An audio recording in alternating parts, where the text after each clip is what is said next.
Selamat malam, Bapak, Ibu, saudara-saudari yang dikasihi Tuhan Yesus. Hari ini kita bertemu kembali dalam Remas, Renungan Malam Singkat, Rabu 13 Agustus 2025. Dalam renungan, menegur dalam kasih, merangkul dalam doa, diambil dalam Matius 18 ayat 15 sampai 20. Salah satu tantangan terbesar dalam hidup bersama adalah menghadapi kesalahan orang lain, terutama jika orang itu adalah teman, tetangga, saudara seiman, bahkan keluarga kita sendiri. Kita seringkali lebih mudah menyimpan dendam atau membicarakan kesalahan orang lain di belakang daripada menegur langsung dengan kasih. Tapi hari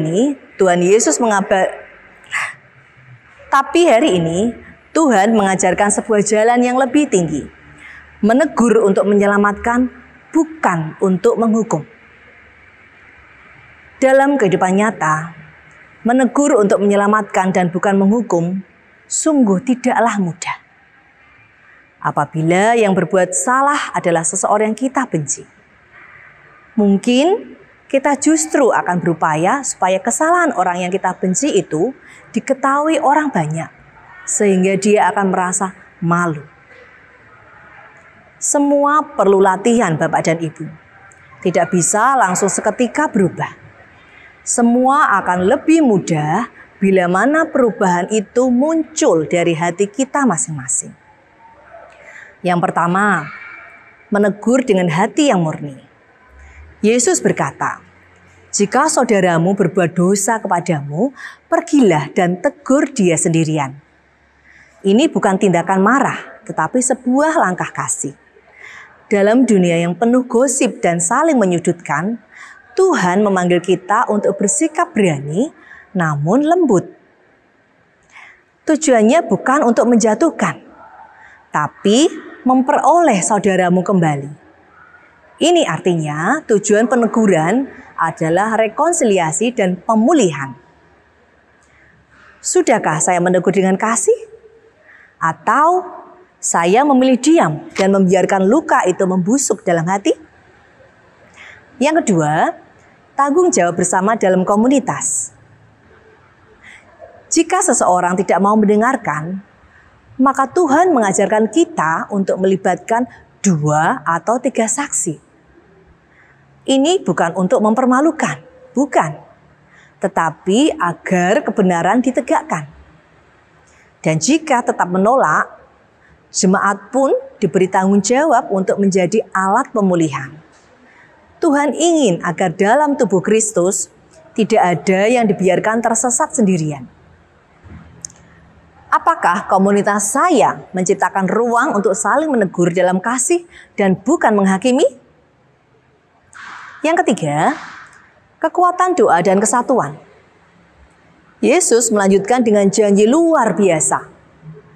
Jika 2 dari kamu sepakat meminta sesuatu, akan dikabulkan oleh Bapa di surga. Ada kuasa dalam kesepakatan, yang ada hadirat Tuhan dalam persekutuan. Disinilah Tuhan menegaskan, gereja bukan hanya bangunan, tetapi tempat di mana kasih, kebenaran, dan doa bersatu. Ketika saya berkumpul dan berdoa dengan saudara seiman, apakah saya sungguh percaya bahwa Tuhan hadir di tempat itu?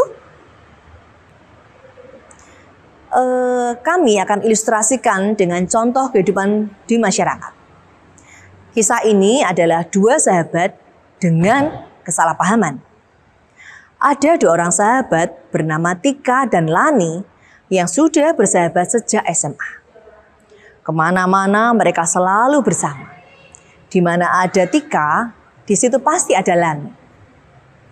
Mereka selalu bertukar cerita satu sama lain.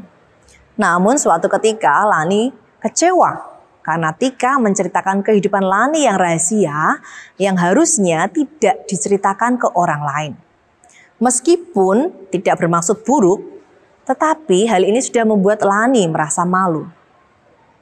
Lani merasa dikhianati. Ia mulai menjaga jarak dan hubungan mereka menjadi dingin. Alih-alih langsung menghadapinya, Lani malah memilih diam.